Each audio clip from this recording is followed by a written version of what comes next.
అమెరికాలోని జార్జియా రాష్ట్రంలో ఒక విచిత్రమైన వివాదాస్పద సంఘటన వెలుగులోకి వచ్చింది. ఆడ్రియానా స్మిత్ అనే గర్భిణి స్త్రీ గర్భం దాల్చిన తొలి నాళ్లలో మెదడు మరణించినప్పటికీ బిడ్డను కనేంత వరకు ఆమెను లైఫ్ సపోర్ట్ పై ఉంచారు. జార్జియాలోని పిండం వ్యక్తిత్వ చట్టం అంటే ఫీటల్ పర్సన్హుడ్ లా కారణంగా ఈ నిర్ణయం తీసుకోవాల్సి వచ్చిందని కుటుంబ సభ్యులు తెలిపారు. ఆడ్రియానా స్మిత్ 9 వారాల గర్భంలో ఉన్నప్పుడు మెదడు మరణించినట్లు వైద్యులు ప్రకటించారు. అయినప్పటికీ ఆమె కుటుంబ సభ్యుల అభ్యర్థన మేరకు ఆమెను 16 వారాల పాటు లైఫ్ సపోర్ట్ పై ఉంచారు. ఈ సమయంలో ఆమె కడుపులోని శిశువు పెరుగుతూ వచ్చింది.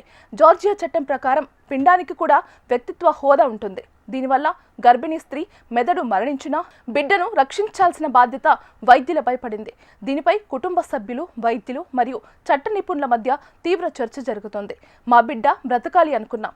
ఆడ్రియానా కూడా అదే కోరుకునేది. ఈ చట్టం మాకు మరో మార్గం లేకుండా చేసింది.